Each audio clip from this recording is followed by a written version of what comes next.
Donc je viens de faire une réunion là, avec les responsables des services de sécurité, des forces de sécurité intérieure de notre pays, monsieur le préfet de police, monsieur le directeur général de la police nationale, monsieur le directeur général de la gendarmerie nationale, monsieur le directeur de la sécurité civile et de la gestion des crises pour faire un bilan de la nuit. J'ai donné un premier point, des premières informations dans la nuit que je m'étais engagé à compléter, ce que je vais faire maintenant. Donc je vous confirme ce que je disais dans la nuit, qu'on a eu donc dans le cadre de la victoire du Paris Saint-Germain, on a eu un certain nombre de rassemblements festifs pour célébrer cette victoire partout sur le territoire national, évidemment à Paris, mais partout sur le territoire national. La situation a été globalement sous contrôle.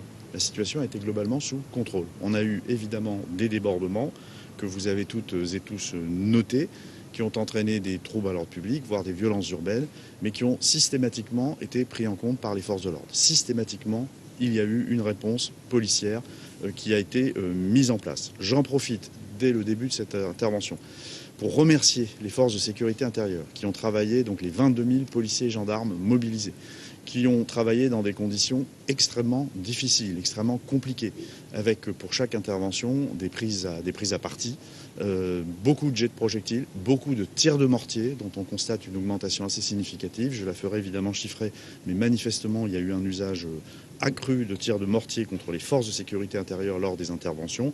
Et donc je veux remercier les forces de sécurité intérieure. Je rappelle également, au-delà de ce contexte de prise à partie quasi systématique lorsqu'il y avait des interventions, un contexte climatique avec une chaleur très élevée. Et donc je remercie encore une fois l'ensemble des forces de sécurité intérieure et leur hiérarchie pour leur engagement qui a permis de contenir les troubles à l'ordre public et surtout d'y mettre un terme, de procéder au total sur le territoire national pour hier soir et à date, pour le chiffre qui commence à prendre une tournure un peu définitive. Nous avons procédé à 780 interpellations sur l'ensemble du territoire national. C'était ça 592 l'année dernière pour le même événement. Donc nous sommes à plus 32%. Et à date, ces 780 interpellations ont donné lieu à 457 gardes à vue. Pour le périmètre de la préfecture de police, sur les 780, donc on en a, c'est donc 480 sur le périmètre de la préfecture de police. Je veux signaler également que nous avons 57 fonctionnaires de police ou militaires de la gendarmerie qui ont été blessés dans ces événements. Le plus souvent, ce sont des blessures légères, mais pas que. Donc je veux évidemment avoir une pensée, encore une fois, pour les forces de sécurité intérieure qui se sont impliquées totalement. Concernant les événements les plus marquants, de la nuit, un mot. Pour signaler qu'à Paris, je crois que vous l'avez vu et ça a été largement retransmis par les chaînes d'information, on a eu dans beaucoup d'endroits de la capitale donc des festivités qui se sont déroulées dans le calme, encadrées par les forces de l'ordre. Il a fallu parfois intervenir, mais ça s'est déroulé dans le calme, sauf sur un certain nombre de secteurs, notamment sur les Champs-Élysées, autour de la Porte de Saint-Cloud, autour du Parc des Princes, sur le Trocadéro, et sur le périph', où vous avez toutes et tous noté qu'il y a eu 5 tentatives d'interruption du trafic en 4 endroits différents et qui systématiquement ont été empêchées. Systématiquement, intervention des forces de l'ordre, elles ont été empêchées, au même titre que sur l'ensemble des secteurs que je viens de citer dans la capitale. Nous avons eu systématiquement des interventions des forces de l'ordre qui, vous l'avez vu, avec beaucoup de mouvements, beaucoup de détermination, beaucoup d'engagement, beaucoup d'utilisation d'armes intermédiaires aussi également, ont systématiquement interpellé et ou dispersé les fauteurs de troubles. À signaler un fait dont certains ont rendu compte et que je retrace ici. On a eu un peu avant minuit, sur le secteur du boulevard Magenta, une voiture donc avec un certain nombre d'individus qui d'ailleurs balançaient des mortiers sur les forces de l'ordre, qui a perdu le contrôle. Le conducteur a perdu le contrôle de son véhicule qui est allé emboutir une terrasse où on a 2 blessés, une personne en urgence absolue, une personne en urgence relative. Mais à ma connaissance, la personne en urgence absolue, ces jours ne sont pas en danger. Mais voilà, donc c'est un fait marquant. Concernant la province, d'abord, vous dire que les festivités liées à la victoire du Paris Saint-Germain ont entraîné des rassemblements dans de nombreuses villes de province. Petites villes, villes moyennes, grandes villes, dont de nombreuses villes, pour 71 d'entre elles, ce qui est un nombre quand même assez important. Ces rassemblements festifs ont entraîné un certain nombre de débordements avec systématiquement intervention des forces de l'ordre pour y mettre un terme. systématiquement. Donc 71 communes, ce qui est assez important. On en a eu notamment sur des communes comme Montluçon, ville de taille moyenne, et on en a eu évidemment dans les grandes villes, Grenoble, Strasbourg, Saint-Étienne, Clermont-Ferrand, Montpellier, voilà, donc beaucoup de rassemblements festifs.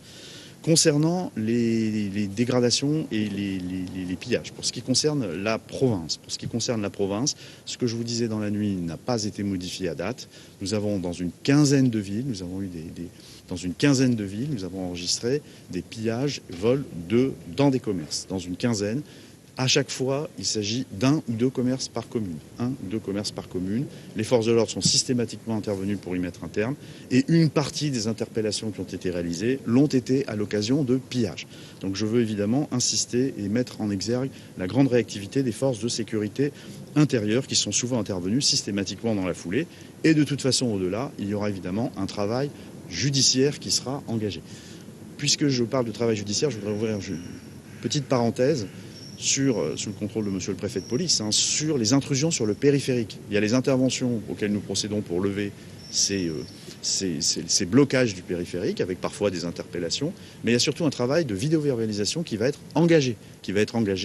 Et donc je mets en garde tous ceux qui seraient tentés, par exemple aujourd'hui, de réitérer ces actions de blocage du périphérique. Il y aura des interventions musclées des forces de l'ordre et il y aura des poursuites judiciaires à l'issue. Et vous savez que on est sur des délits d'entrave à la circulation, ce sont des infractions qui sont extrêmement graves et qui sont sévèrement punies. Donc, je reviens sur les pillages de commerce, une quinzaine de villes concernées, et avec à chaque fois un ou deux commerces qui a pu être pillés. Mais évidemment, c'est toujours trop. Je ne suis pas en train de dire que c'est quelque chose d'anodin. C'est extrêmement grave et les forces de l'ordre ont réagi avec beaucoup d'efficacité. À signaler, à date, ça mérite d'être consolidé, mais à signaler, à Pau et à Orléans, des dégradations commises sur des bâtiments publics. Notamment, on me signale à Pau une médiathèque qui a été impactée et un autre bâtiment public à Orléans. Donc voilà pour les faits les plus marquants qui se sont produits. Voilà ce que je pouvais vous dire sur le bilan à chaud. Je veux également saluer le grand engagement de l'ensemble des sapeurs-pompiers, à la fois sur le périmètre évidemment de la préfecture de police avec la brigade des sapeurs-pompiers de Paris, mais sur l'ensemble du territoire national avec l'engagement des sapeurs-pompiers qui, aux côtés des forces de sécurité intérieure, sont systématiquement intervenus pour mettre un terme, éteindre les nombreux incendies que les personnes qui voulaient causer des troubles à l'ordre public allumaient, ici sur des poubelles, là sur des barrières. Et donc ils sont intervenus systématiquement et il y a eu un engagement très important de leur part que je veux saluer, au même titre que je salue les associations agréées de protection civile qui ont joué également un rôle extrêmement important. Voilà pour le bilan. On aura sans doute à l'actualiser, mais on a un bilan à peu près définitif maintenant à cette heure de la journée. Je pense qu'on le fera par communiqué de presse. Évidemment, nous ne sommes qu'à la mi-temps de la célébration des événements de la victoire du Paris Saint-Germain. Nous ne sommes qu'à la mi-temps de cette séquence, puisque ce soir à Paris, et dès cet après-midi, va se dérouler la célébration par les joueurs, avec les supporters, au Champ de Mars, donc en début d'après-midi. Et puis ensuite, il y aura un autre événement au Parc des Princes, où les joueurs rencontreront leur public. On a le souvenir que l'an passé, évidemment, il y avait aussi eu en marge de la parade. L'an passé, c'était une parade. On a aussi le souvenir qu'il y avait eu un certain nombre d'incidents.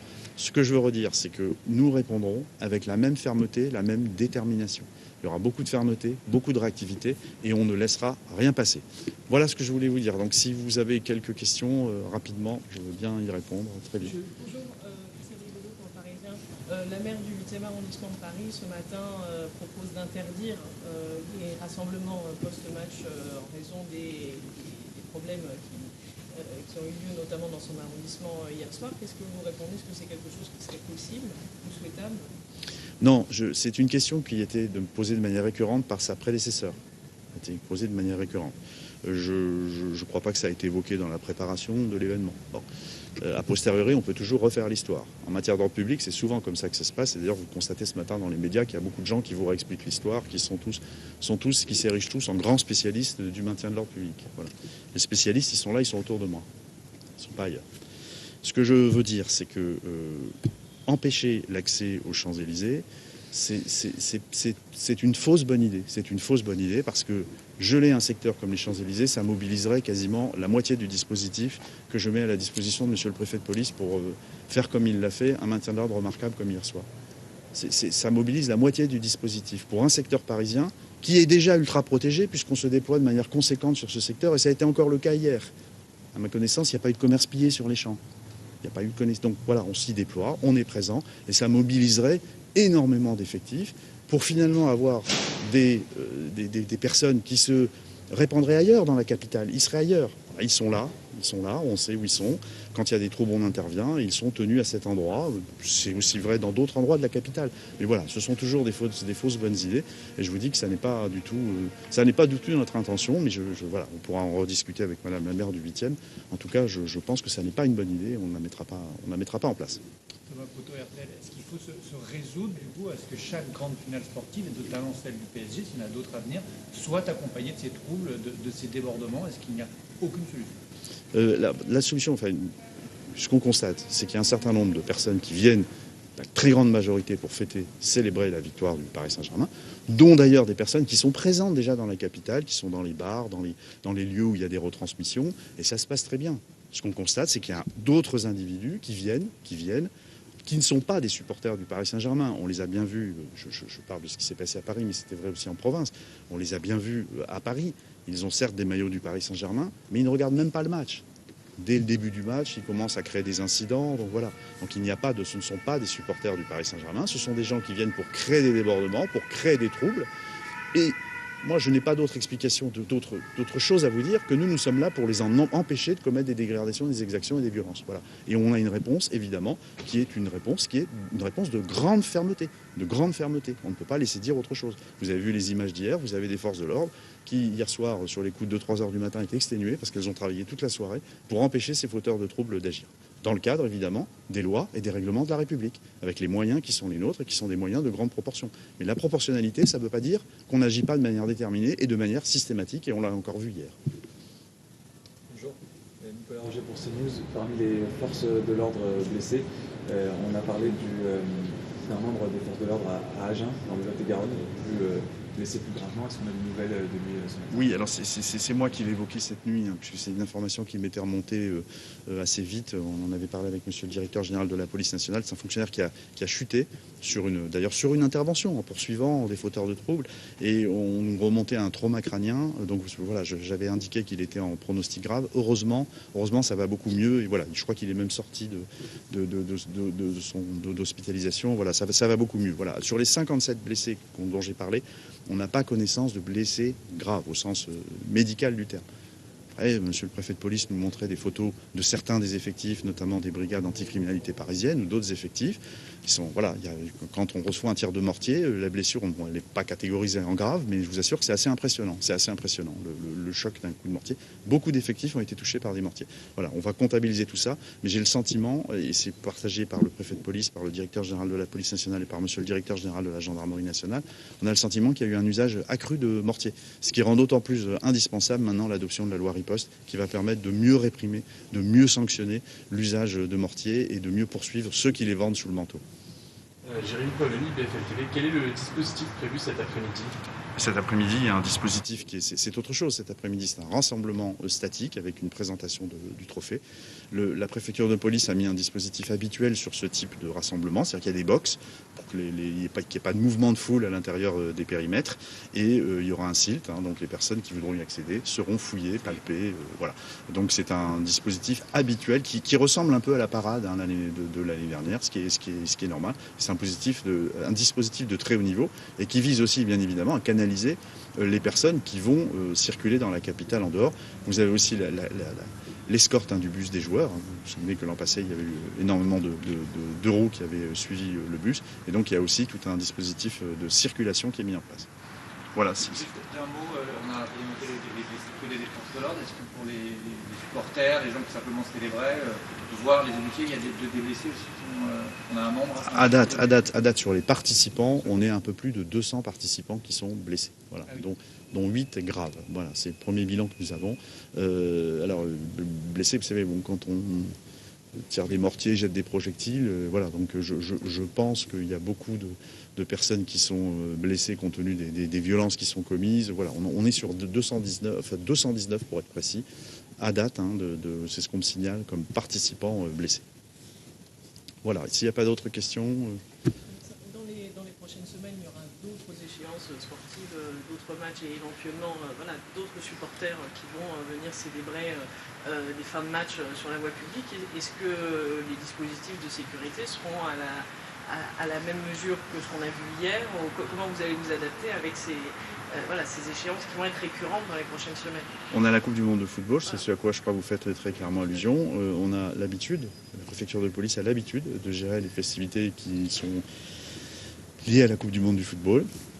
Quand l'équipe de France gagne, et on sait que l'équipe de France va gagner beaucoup de matchs à la Coupe du Monde, et surtout on espère la Coupe du Monde, il y a d'autres équipes qui gagnent la Coupe du Monde, il y a des rassemblements sur les Champs-Élysées, le préfet de police met toujours en place des dispositifs pour contenir les troubles. Voilà, c'est systématique, qui sont variables, ça peut être de couper la circulation, d'organiser l'encadrement des supporters, voilà, tout ça va se mettre en place.